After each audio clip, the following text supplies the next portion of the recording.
Maia Te Wiata finds peace in the slow, deliberate rhythm of restoring old treasures. As she carefully polishes a tarnished tea tin, she anchors herself in the quiet stillness of her surroundings. This gentle beginning invites listeners into a world of mindful presence and budding connection. The soft, rhythmic swish of a damp cloth against the tarnished surface of the tea tin anchored the silence of the room. Maia Te Wiata leaned into the motion, applying slow, circular pressure. She didn't rush. The tin was old, a heavy cylinder of tin-plated steel that had spent too many years in a damp cupboard, and the oxidation had settled into the metal like a quiet memory. She watched the creamy slurry of soap and polish swirl around her thumb, the muted sound of the cloth filling the small space until it became a gentle pulse. Every rotation was a deliberate choice, a slow exhale that released the frantic pace she had left behind in the city, where time had felt like a predator and every second had to be hunted and captured. She paused to shift her weight, her fingertips grazing the smooth, honey-colored cedar beams of the ceiling as she stretched. The wood was warm to the touch, the grain polished by years of care into soft ridges that felt like a topographical map beneath her skin. She let her hand linger there for a moment, tracing a knot in the cedar that looked like a closed eye. The scent of the wood was deep and pine-rich, a dry sweetness that harmonized with the dampness of the Rotorua air. It was the smell of her grandmother's presence, a lingering fragrance that seemed to breathe through the walls, reminding her that this nook was not just a room, but a vessel for everything that had been kept and cherished. Through the open window, the sulfur mist began to drift inward.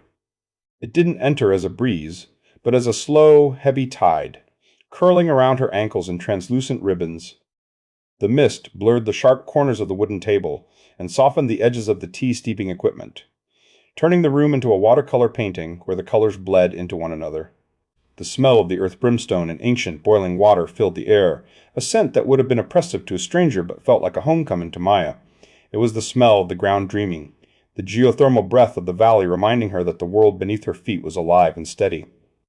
Her gaze dropped back to the tin in her hand. A dark, stubborn stain remained near the rim, a ring of oxidation that resisted the cloth. For a second, a flicker of old irritation flared in her chest, the phantom urge to scrub harder, to force the metal into submission, to finish the task and move to the next. She could feel the ghost of a deadline in her shoulders, the pressure to be productive. She stopped. She closed her eyes and breathed in time with the slow curl of the sulfur mist, letting the warm air fill her lungs until the tension dissolved. She didn't need to conquer the tin, she only needed to be present with it.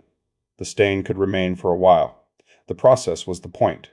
Maia began to arrange the clean tins in a precise row across the cedar plank. She aligned them with a slow, mindful symmetry, ensuring the gaps between them were equal. As she placed each one, the clean, bright scent of polished steel collided with the warm, woody aroma of the nook. It was a scent of renewal. She watched the way the soft light caught the polished surfaces, reflecting the gray-white haze of the window. Each tin was a small monument to order, a way of carving a sanctuary out of the chaos she had spent years navigating in the city. As she reached for the third tin, a memory drifted through the stillness. She remembered the sound of a subway screeching against the rails at 6:30 a.m., the oppressive heat of a crowded elevator, and the relentless digital chime of notifications that never stopped. Her chest tightened slightly, a sudden constriction that made her breath shallow. The city had been a place of constant noise, a place where she had learned to shoulder every burden in silence so as not to disrupt the machinery of others. The memory felt like a cold stone sitting in the center of her sternum, threatening to pull her back into that frantic current. She didn't fight the feeling with force. Instead, she leaned into the tactile world. She gripped the edge of the cedar table, feeling the solidity of the wood, the way it didn't vibrate or shift. She consciously slowed her movements, transforming the act of cleaning into a meditation. She picked up the next tin not as a chore to be completed, but as an object of focus. She felt the weight of the metal, the coolness of the surface, and the way the water beaded on the polished steel. She treated the labor as a ritual of grounding, an anchor that tied her to the physical earth and the slow geothermal pulse of the valley. The noise of the city became a distant echo, a radio station fading out as she drove further into the hills. There was one final tin, the smallest of the set, tucked away in the back of the cupboard. It was coated in a fine layer of gray dust, as if it had been forgotten by time itself. Maia took it into her hands, feeling the unexpected lightness of the vessel. She began to polish it with the same circular devotion she had given the others, watching the grime vanish to reveal a pale, shimmering silver. The tin felt different, more delicate, as if it held something more fragile than tea leaves. When she finally lifted the lid, the metal gave way with a soft, lingering hiss of escaping air. She expected to find dried herbs, or perhaps a few stray tea leaves, but the interior was empty of any botanical matter. Instead, tucked against the inner curve of the lid, was a small, handwritten note. The paper was yellowed, the edges brittle and curled like a dried leaf from a winter branch. The ink had faded to a soft sepia, but the handwriting was unmistakable, the elegant, sweeping script of her grandmother. Maia held the note with a gentle touch, her breath catching in her throat. She didn't open it immediately. She looked around the nook, at the cedar beams and the curling sulfur mist, feeling as though the room had suddenly shifted its axis. The note had been there all along, hidden in plain sight, waiting for her to slow down enough to find it.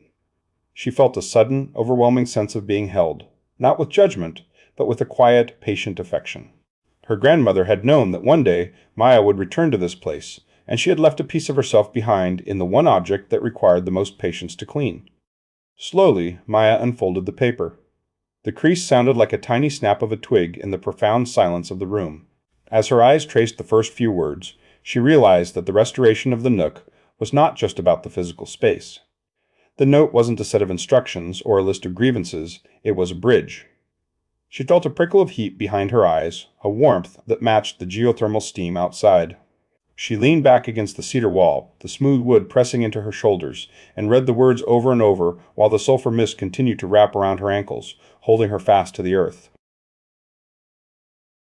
The soles of Maia's canvas shoes were thin, and the earth beneath them was humming. It wasn't a sound so much as a gentle, steady warmth, a deep subterranean pulse that traveled through the arch of her foot and settled in her marrow like a weighted blanket. The geothermal path was a ribbon of soft ochre and pale gray, smelling of clean minerals and rain-washed stone. Every step felt like a slow, rhythmic dance with the land. The ground gave off a comforting, insistent heat that softened the edges of the horizon, turning the garden into a watercolor of golden yellows and deep, mossy greens. She paused at the perimeter, her hand drifting to the garden gate. The iron was smooth and warm, having soaked up the morning sun, a pleasant contrast to the humid weight of the air. Maia let her fingertips linger on the curved scrollwork, tracing the rounded texture of the metal. It was a tactile anchor, a soft boundary between the stillness of the cedar nook and the living, breathing presence of the garden. She felt the ghost of her grandmother's hand in the movement, a rhythmic brush of skin against surface that had become a subconscious prayer for grounding. Further down the path, where the steam rose in thick, lazy columns that looked like frozen pillars of white silk, Rangi Heke stood motionless. He was framed by a cluster of geothermal stones, heavy, basalt boulders that looked as though they had been placed there by a careful hand in a moment of ancient peace. Rangi wasn't looking at the scenery. He was studying the stones with a quiet, patient gaze. He was slowly rubbing his palms together, the sound a soft, rhythmic friction that matched the low thrum of the earth. "The heat is migrating," Rangi said, his voice a deep, resonant hum that felt like a cello played in a small room. He didn't turn around. He didn't need to. He knew the cadence of Maia's step on the gravel, a sound as familiar to him as his own breathing. Maia stopped a few feet behind him, the warmth of the ground seeping through her shoes to meet the coolness of the breeze on her neck. "I was thinking of a hangji," she said, her voice soft, trailing off into a peaceful pause. "Tonight. For everyone. I want to bring the neighbors together." Rangi stopped rubbing his palms. He turned slowly, his eyes scanning the horizon before settling on her with a look of quiet kinship. He watched the stones again, then back to Maia. "The intention is good, Maia. The heart is in the right place." He paused, his voice dropping an octave into a reassuring tone. "But the stones are still dreaming. If we dig now, we are rushing the earth.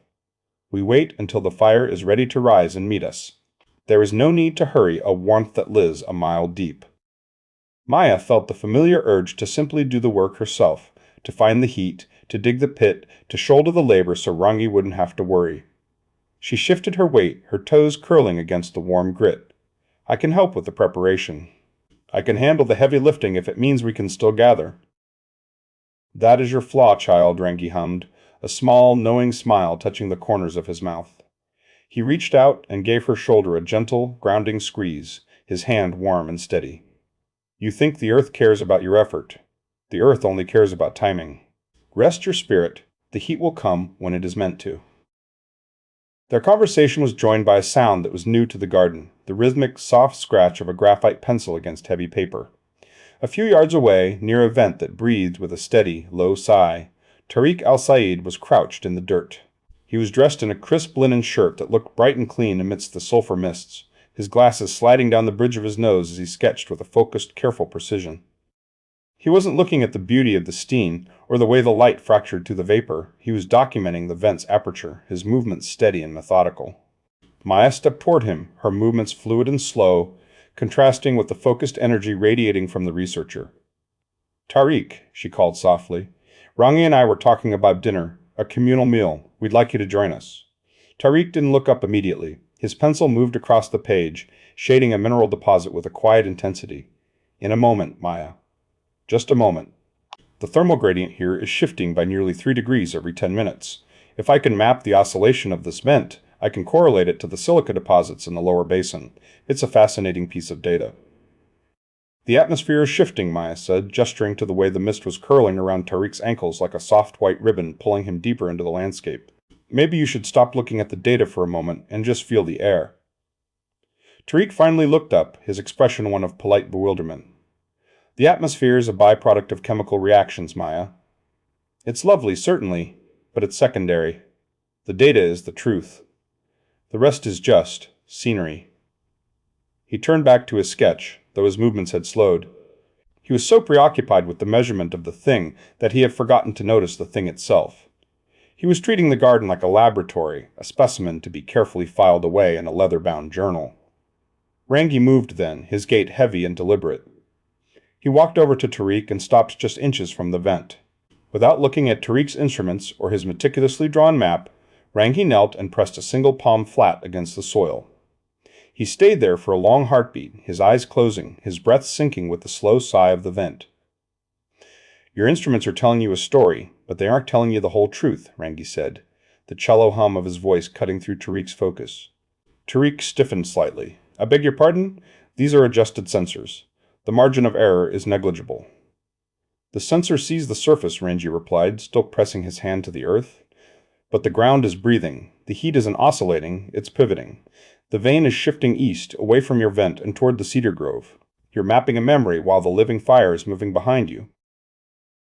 Tariq frowned, glancing at his sensors and then at the dirt. He studied Rangi's hand, weathered, calloused, and seemingly attuned to a frequency Tariq couldn't hear. For a moment, the precision of the researcher met the intuition of the keeper. Tariq looked back at his sketch, then at the ground, a flicker of curiosity crossing his face. The land had just offered a new perspective, and the silence that followed was heavy with the realization that some things are felt rather than measured. Maia watched the exchange, feeling a quiet satisfaction. She began to turn back toward the cottage, her mind already drifting toward the root vegetables and the slow steeping tea she would prepare for the guests. But as she pivoted, her foot caught on a ridge of soil that had been shifted by the earth's slow movement. She looked down and paused. There, amidst the gray and ochre dirt, was a vein of iridescent shimmer. It wasn't the usual crystalline glint of silica, it was a swirling, pearlescent rainbow, a prismatic streak that looked like liquid opal poured into the earth. It was beautiful, a hidden jewel revealed by the shifting ground. The shimmer didn't follow the established lines of the geothermal vents. It cut a soft, direct path across the garden, pointing toward the foundation of her grandmother's cottage. Maia knelt, her fingers hovering just above the shimmering soil. She remembered the note in the silver tin, the bridge her grandmother had left for her. She felt a spark of warm anticipation. The earth wasn't just breathing. It was guiding her, and it was leading her toward the only place where she had finally found a sense of peace. The smooth basalt stone yielded to their touch, its surface coated in a fine, shimmering dew that smelled of clean minerals and rain-washed stone. Maia gripped the edge, her boots sinking into the soft velvet loam of the pit, feeling a steady, comforting warmth radiate upward through the soles of her shoes. Beside her, Rangi's hand settled onto the rock, his touch firm and reassuring. He didn't pull, he guided. He shifted the weight by a fraction of an inch, his movements slow and mindful, as if he were tucking a blanket around a sleeping child.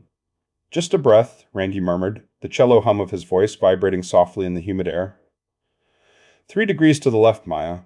The heat doesn't flow in straight lines. It wanders, like a slow river." If we guide it gently, the center stays cozy and the edges stay soft. Lean into the curve. Maia adjusted her stance, shifting her weight with a slow, rhythmic ease. The air in the pit was a warm embrace, a soft haze of steam and damp earth that settled over her skin like a weighted quilt. She felt the cool, damp grit of the soil under her fingernails, and the pleasant, radiating heat of the stone warming her palms. Rangi's precision was not a barrier, but a map. He didn't just want a fire, he wanted a harmony of thermal balance. He stood over the pit with a quiet, focused presence, his eyes scanning the arrangement of the glowing rocks to ensure they rested in a peaceful, natural symmetry. To Rangi, the placement of a stone was a conversation with the land, a way of honoring the earth's own steady rhythm. As they paused to breathe in the mineral-rich air, Maia reached out and brushed her fingertips against the side of the large weaving baskets waiting on the perimeter. The flax fibers were supple and organic, a soft, honest texture that grounded her. She felt the gentle give of the weave, the way the fibers held the weight of the root vegetables in a secure, supportive cradle. There was a tactile anchor, a reminder of the slow, patient labor required to transform the gifts of the earth into nourishment. She traced the pattern of the braid, her touch light and lingering, while her mind drifted to the iridescent shimmer she had seen earlier, now resting quietly beneath the layers of soil. "The arrangement is interesting," Tariq said, stepping closer to the edge of the pit. He had swapped his researcher's blazer for a soft linen shirt that smelled of cedar and sun. He held a small notebook, though his pen remained still. "If we utilized a staggered honeycomb pattern, we might enhance the natural flow of the heat. We could perhaps let the vegetables steep in the warmth for a more gradual, tender cook if we optimize the airflow between the basalt layers." Fa'ato didn't look up from the kumara she was scrubbing, but she began to hum. It started as a low, golden vibration in the back of her throat, a sound that mirrored the distant melodic hiss of the geothermal vents. It wasn't a melody so much as a lullaby, a slow, rolling tide of sound that filled the spaces between Tariq's words. The humming expanded, weaving through the steam and softening the edges of the afternoon. Slowly, the rhythm of the work began to shift. The movement of the stones and the quiet guidance of Rangi blended into a singular, synchronized pulse, as steady as a heartbeat. Tariq opened his mouth to speak again, perhaps to share a thought on thermodynamics, but he paused. The hum had created a sanctuary of silence around his logic. He studied the others. Maia's steady, slow breathing, Rangi's peaceful gaze, Fa'ato's swaying shoulders, and found himself leaning into the quiet. He closed his notebook with a soft, muffled thud and stepped back, his need for precision dissolving into the warmth of the moment, where the only language that mattered was the earth's slow breath. Maia knelt by the center of the pit, watching a small ribbon of steam whistle through a gap in the stones. Without thinking, she reached out and nudged a smaller, rounded pebble into the breach, sealing the leak and encouraging the heat to pool toward the center. She didn't look at Rangi, but she felt his presence behind her, a steady shadow in the mist. She waited for a correction, or perhaps a lesson on the traditional placement of the stones. Instead, there was a long, comfortable silence. Rangi leaned down, his gaze following the path of the steam as it now surged upward in a controlled, graceful column. He rubbed his palms together, a soft, rhythmic sound.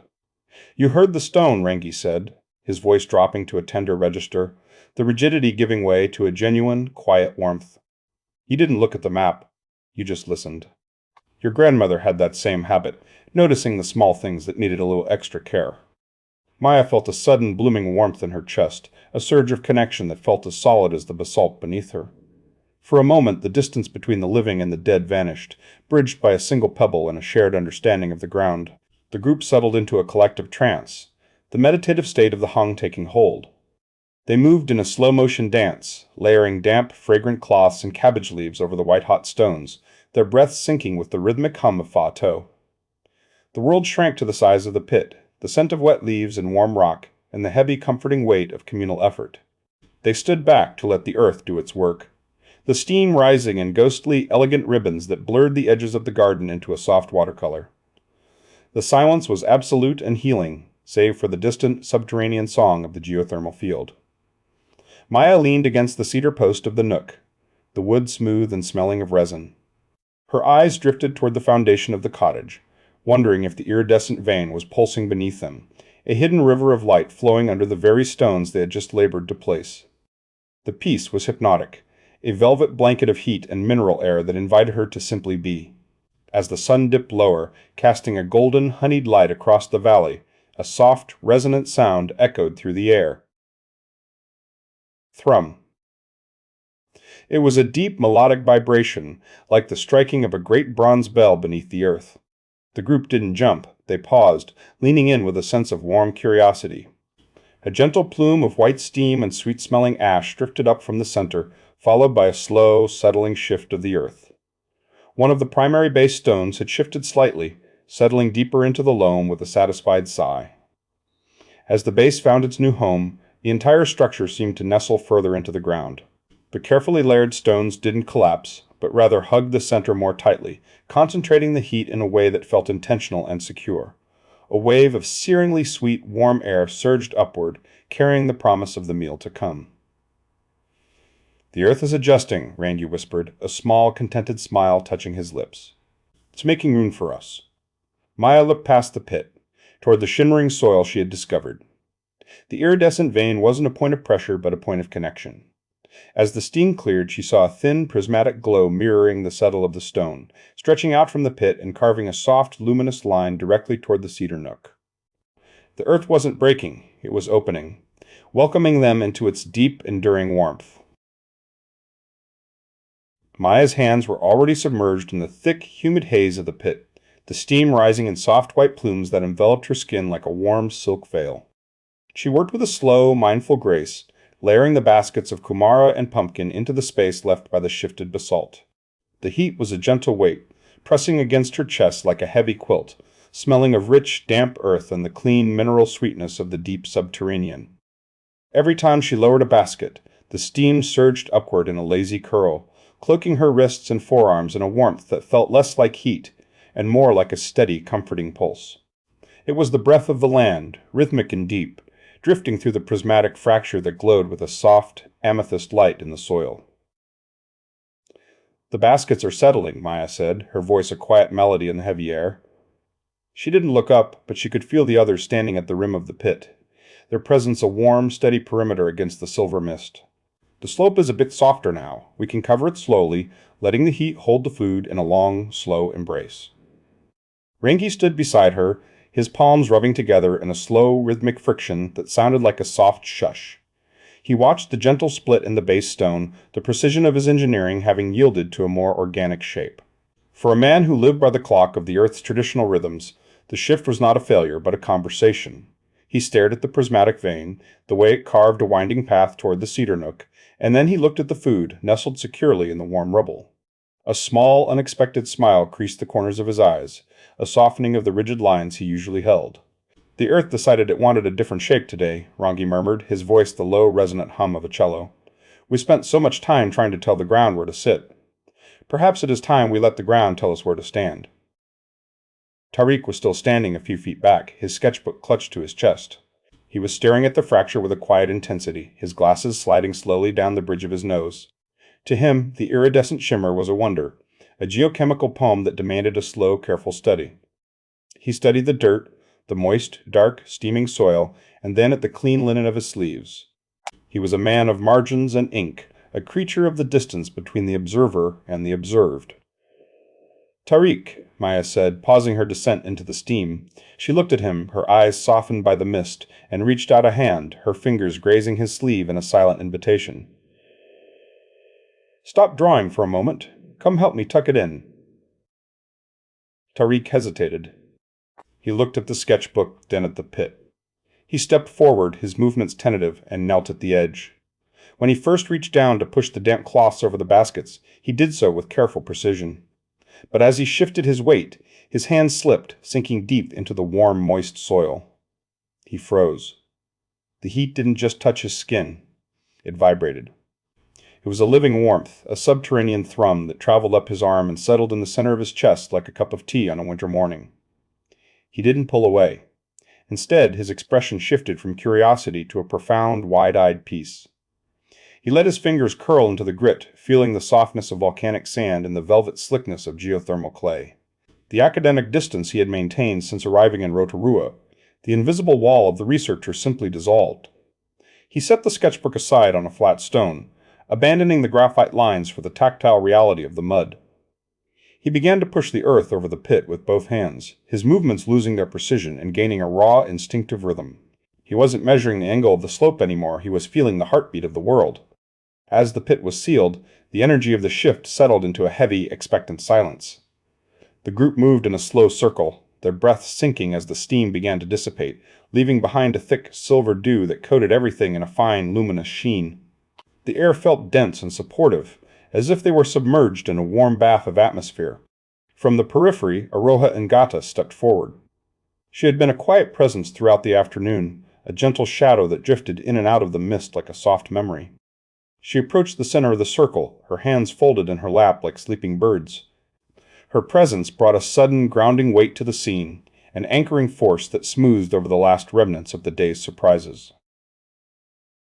"My grandmother told me once that the land does not break," Aroha whispered, her voice a weathered, papery sound that carried a hidden warmth across the garden. "It only opens. When the basalt splits, it is not an ending, but an invitation. The ancestors are shifting their weight, making room for the new breath to rise. This fracture is a vein of memory, a reminder that we are guests on a crust of fire and water. We do not own the garden, we only tend the surface while the depths decide when to speak." Maia listened to the whisper, and for the first time in months, the tightness in her shoulders vanished.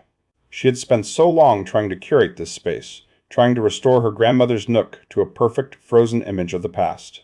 She had shouldered the labor, the cleaning, and the planning as if the weight of the memory belonged to her alone.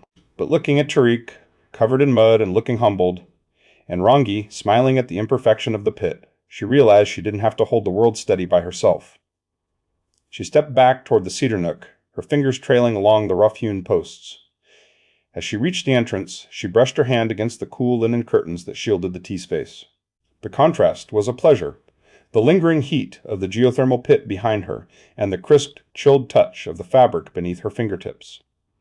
It was a grounding sensation, a tether between the wild energy of the earth and the domestic peace she was building.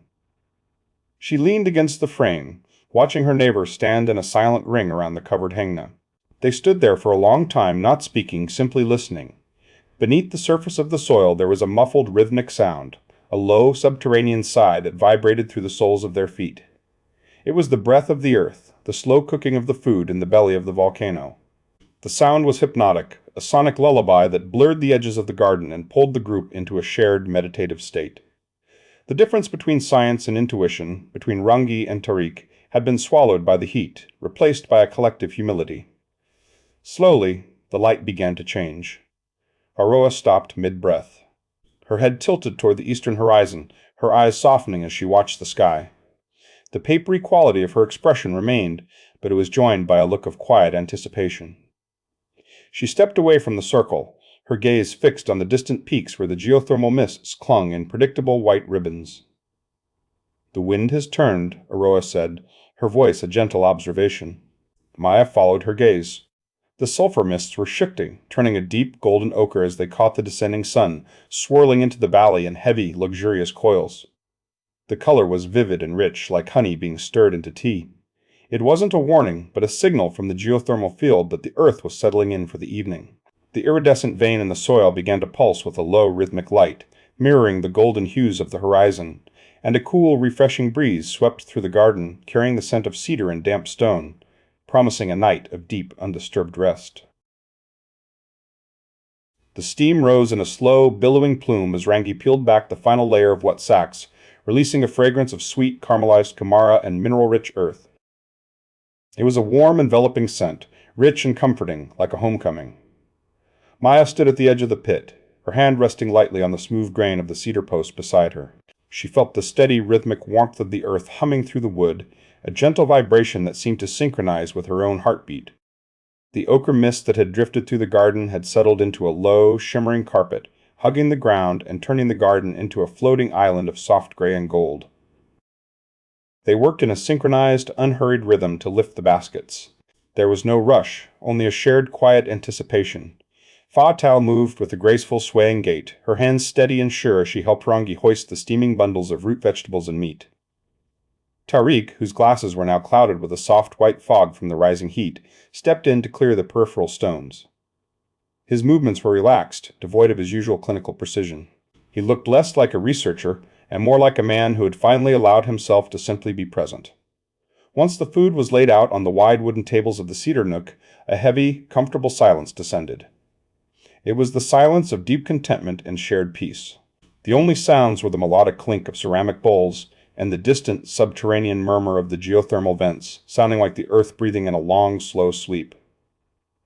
Maya watched a single bead of condensation roll down the side of a glazed bowl, its path slow and deliberate. She reached out, her fingertips brushing the warm ceramic. The heat was a gentle, radiating glow that seeped into her palms, grounding her.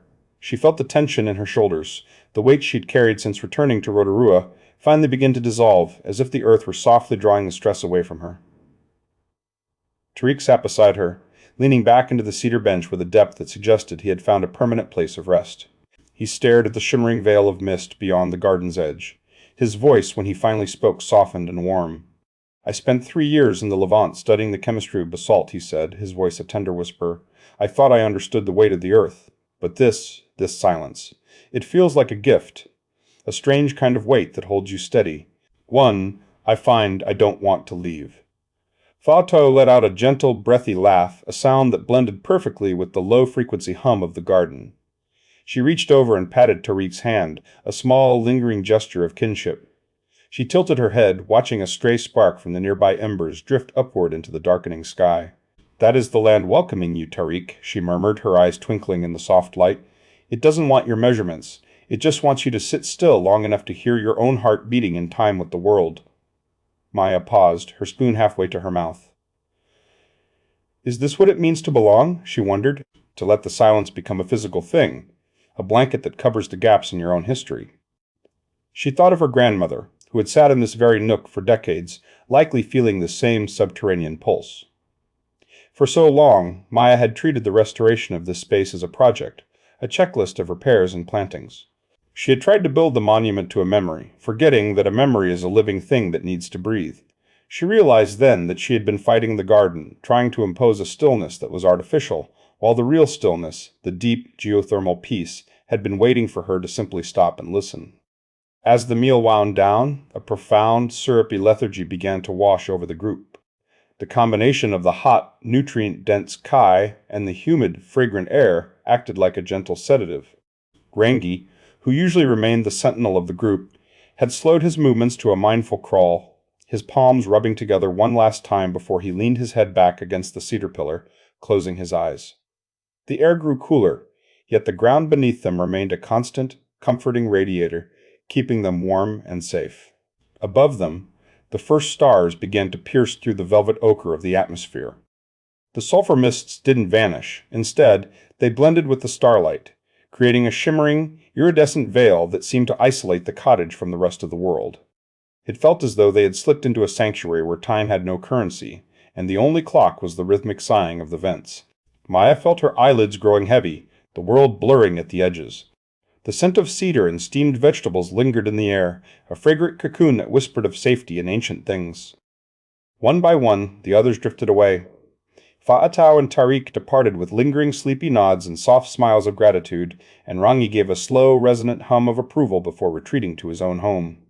Maya remained for a moment, lingering in the twilight.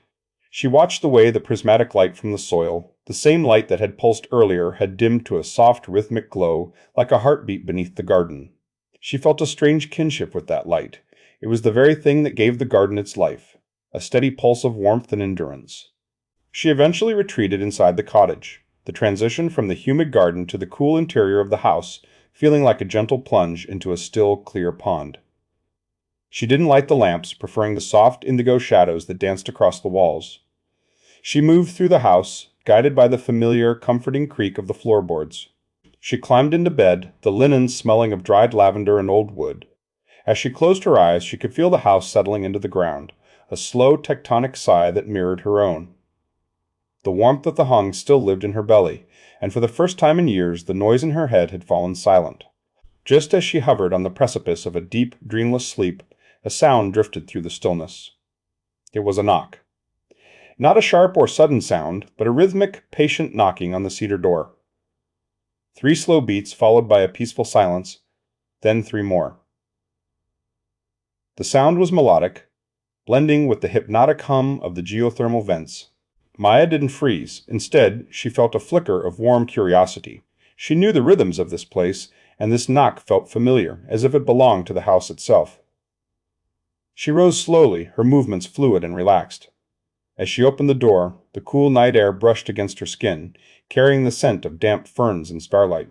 Standing on the porch was an old friend from the village, holding a small, wrapped bundle of honey cakes and a thermos of warm chamomile tea. "I thought you might be winding down, Maia," the visitor whispered with a gentle smile, the light of the moon reflecting in their eyes. "The earth told me you'd had a long day, and that you might appreciate a little something sweet before the dreams take you." Maia smiled back, the warmth in her chest expanding to match the warmth of the ground beneath her feet. She stepped aside, inviting the kindness in, as the house and the garden and the night all breathed together in one long, contented exhale.